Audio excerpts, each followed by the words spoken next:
Hello and welcome to this edition of the Potomac Local News Podcast. I'm your publisher and founder of PotomacLocalNews.com, Uriah Kaiser, where we are entering our 15th year of bringing you local news for Prince William County, Stafford County, Fredericksburg, Manassas Park, and all points in between. Joining us on the podcast today is Supervisor Deuntay Diggs from Stafford County. He is the chair of the Stafford County Board of Supervisors, and we'll be excited to talk to him today about everything going on within Stafford County. Of course, we're entering into budget season, so we're talking about, how we're going to fund 2026, and we're talking about some fun stuff going on with some food drives and a town hall he's got coming up. So we're going to get into all that. But first, we want you to go to our website and please not only check out our news at PotomacLocalNews.com, but sign up for our free email newsletter, because that is how we get our local news out to you. We put a lot of effort into that email newsletter every day, and you can get it for free at PotomacLocalNews.com. And if you like what you see and you want to support the local news reporting that we do and bringing you the news that just other people aren't bringing you and you can't find anywhere else, well, we encourage you to support that by becoming a paid member of PotomacLocalNews.com. We have several different plans for you that fit your budget. And once you make the smart choice to become a paid member and staying informed in your community, there's no hassle. You just pay one time and you're a member for the entire year, and no fuss, no fuss. And we really do appreciate your support. We really do love this community, and we cannot cover it the way we do without your support. So with all that business out of the way, Chairman Diggs, thank you for coming on the Potomac Local News Podcast. Well, thank you, Uriah, for having me as well. I'm excited to be here with you this afternoon. Well, as I alluded to earlier, we're into it now, right? We're into February, and though some might think, sleepy winter time, it's cold outside, not much is going on. Well, that's not the case in local government. That's not the case with the Stafford County Board of Supervisors. This is you are chair. I believe this is the first time that you have been chair. Stafford, for those unfamiliar, Stafford County rotates their chair of the board, and this is your year to do so. So we'll start there with the easy stuff. You are the chair. Talk about your time as chair so far, and has it been fun for you, difficult for you? I mean, your job is to run the meeting and make sure that the kind of people get along, and sometimes that's more easier said than done. Absolutely. So this is my second year on the board, and one of my strengths is leadership and collaboration. And so in the role as chair, I'm bringing all of that experience into this role and really focusing on us working together as a team, not focusing on bipartisanship or what party you belong to, but how we can bring all those different perspectives together to accomplish moving Stafford forward. And so it is very difficult to do, but it's one of my main focuses for this year. And so you have to learn each person's personality, right? And you have to engage with people in a way that they can understand and or hear your message. And so that takes a lot of effort. And that's tough to do because you are one of 7 people on this board, and each Yes. of you are elected to represent the constituents who live in your respective magisterial district. But so getting everybody to kind of being on the same page, sometimes that doesn't work. Sometimes it's not meant to work that way. But you have to be on the same page at least to get through the meeting, to get through what it is that you are talking about for that particular meeting. And we have been talking about the upcoming budget season and taxes. Just this past week, you had your regular supervisors meeting. We heard a lot Yes. from residents who said, please do not raise our taxes. And so we'll say that the real estate tax bill, you guys go over this every single year, talk about how much we need to fund the workings of local government, how much more would be nice to have to do this additional thing or that additional thing, or maybe give pay raises to county employees, public safety personnel, what have you. And so we're in this position now where you guys are going into the budget deliberations. The school board on Tuesday, the 25th, will present its proposed budget. And again, the Board of Supervisors is integral to the school board's part because you guys are a key source of funding for the school board. The school board cannot raise taxes. You have to every year figure out how much you're going to give the school board based on what they've asked for. Sometimes you guys give them everything they ask for, sometimes you can't afford to. So as we go into these budget deliberations, should people be worried about their taxes going up, or should people be worried about certain government funding, core things of government not being funded? What's it looking like? So we haven't had our first review yet of the county administrator's budget. And so, if you recall a couple of meetings ago, I spoke out and said, before people start getting too alarmed, I want them to give us the time to get the information and to review it. And so I don't want people to worry. I want people to have faith and trust in us that we're going to look out for everyone. So I'm not in a position to say that we're not going to raise taxes. And I'm not in a position to say how much, if we are, how much that's going to be. What I want to do is, when we're looking at this, the board's direction from our retreat was that we want to keep taxes as low as possible.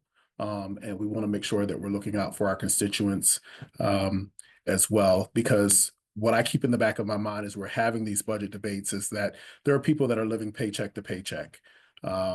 And inflation and all of these other pressures have been hard on our community. And so we have to kind of thread the needle when we're dealing with this budget this year. It's going to be tough, but we're going to put in the work and get it done. If we're not going to say you're not going to raise taxes, then that leaves the door open for maybe a tax rate, an increase in the tax rate. And so, from your perspective, what things need to be better funded? Should we be giving more to our public safety? I mean, you are obviously a sheriff's deputy. You could probably vouch better than anyone for the needs of the sheriff's office and public safety personnel. You're out there every day during your day job. What So what are those core functions of government that could be better in Stafford County if taxes were to go up? Well, I think all aspects of local government could be better. And so for me, we have to look at what the school needs are. We have to balance that against what first responders needs are, and even our local government or the government side in general. To me, it's all interconnected. And so even though I'm a first responder, I'm not just looking through that lens. I'm looking at how the whole of government is going to work and be efficient and effective for constituents. And so my belief is that, when we take care of our staff and our employees, then they take care of our constituents. And so we just have to make sure that we're approaching it in a balanced way. And so it's not that one is more important than the other. I want to look at what the county administrators presenting to us, and then we'll start to dissect that and set out, where we need to adjust. It's important to note, and I went back and looked at this when I wrote about the upcoming budget presentation or budget public hearing for the school board coming up next week, is that last year you guys gave the schools 13% more than you did the previous year. So you have a track record of giving the school division more money year over year. And so it may not be 100% of everything they ask for. The record shows that you did give more than you did in prior years. But Absolutely. every single year we have this debate, this back and forth, and the it's always across the street, because the county government side, where you sit in the board chambers, is on one side of Route 1, and the school board sits directly across the street on the other side of Route 1. And we always have this discussion about how much are we going to get. In neighboring Prince William County, they have a revenue share agreement where the county board of supervisors gives 57% of the entire budget. They just hand it over to the school division, no questions asked. They just give it. And so that, and I don't write the same types of stories in Prince William County when it comes to the debate back and forth of who gets what and how much, because that agreement that's been in place for years. So where would you stand on something like that? Would you have a discussion about putting something like that in Stafford? I would definitely have that conversation with the board. We haven't discussed that yet, so I don't want to get out overhead of my skis here with this conversation. But I'm looking for ways for us to be collaborative as two different bodies with, really the approach of moving Stafford forward. Um, the school board's advocating for the needs of the students and the staff and the educational side. And so what I would like to do is I don't like all of the chaos and confusion, and I hate that people feel like they have to come down and fight every year to get what they need, and that they're not heard. And so I'm always looking for ways to kind of calm everything down, de-escalate things. And I think that that could be a manner in which we could approach this and hopefully would do that. I don't know if that's going to be the will of the board, but it's definitely a topic that I'm open to exploring. Good, good. And I like that de-escalation. That's something you probably take from your day job. You walk into a situation, you want to bring the temperature in the room down. And I know that you said that and you mentioned that on the outset, that that is something that you guys want to get, have everybody work together on the board this year. One of the things that we cannot stop talking about and writing about are these data centers that are popping up everywhere, right? It's Yeah. every single where. And so as we look at the number of data centers that we already have coming in to the county and the ones that want to come into the county. I know there's been some discussion about requiring data centers that go into, I believe it's the M2 industrial zoning district, Yes. to Mhm. have what's called a conditional use permit, which means that they have to come, not only do they have to submit a plan and here's what we're show what we're going to build and how it's going to look and where it's going to be and all that, then they have to come back to the board to get that CUP, that permit, which gives not only you guys another look at this plan to put this data center, but it gives the public a chance to come out and comment and say, we want this in our neighborhood or we don't. So should more of these data centers be required to get these conditional use permits, especially in the zoning district, or should we allow them to go in by right because of all the economic benefits that we're told that these centers are to bring into our county to lower the tax rate? Yeah, so messaging is important, and for me, one of the things that I don't want to happen is for data centers or any other business to feel like Stafford isn't friendly towards them and we don't want them. I think what I'm looking at when we have this conversation is how do we protect our citizens, but also send the message that we're open for business in Stafford County. And so I said from the dais at our last meeting, I don't know that CUPs are necessarily the way to do this. There's some other options such as downzoning, or if there's a concern about pulling water from wells or aquifers, we could use some ordinances. So there's multiple different routes that we could take to get the same impact. And so I'm looking forward to having our joint meeting with the Planning Commission and to discuss it further. And so I'm still open for conversation on that. I haven't made my mind up yet on it, but we'll see where we go. One of the guys, John Jenkins, who served on the Prince William County Board from the year I was born, and I'm not going to give that away up until 2019 and his death. He always said, I serve locally. I serve my magisterial district. Obviously, I'm elected to do that, but I always serve at large because I always want to serve the county when I serve with the entire county in mind. And so switching from data centers, which have shown they want to come here, to the rest of the county residents who say they want more retail, they want more stores, they want more fun things to do. They don't want to have to drive to Woodbridge, or maybe not. They don't even want to drive across the river to Fredericksburg. They want something in Stafford. So where's the movie theater that we were promised? Where's the Garrison? All these different developments that we've written about over the years. What are you hearing, and what are you telling constituents about these wants and needs and all these businesses that they would like to see come here? Yeah, so that was part of my campaign and the reason that I ran as well. I've been in Stafford now 16 years. And so I've seen the entertainment kind of dwindle away the little bit that we've had. And so when you're on the outside looking in, it's really easy to say, I want this and we should have already had it. Once you get on the inside, you realize that it's very difficult and it's working with developers and the market and what is the consumer doing in terms of, when we talk about retail, there's been a constriction with that, a lot of box stores closing. There's a conversation also to be had about the number of rooftops that we have in the community and whether or not we need more, which is a conversation that we've been having as well. Some constituents don't want any additional building for residences, and some of these companies that constituents are saying they want are saying you need more rooftops. So there's a lot to digest there. It is a focus of mine. And I know as development is coming in, I'm asking questions like, what can we do about fine dining? How can we improve certain areas, whether it be our parks, gymnastic centers, things of that nature? And so it's a constant conversation.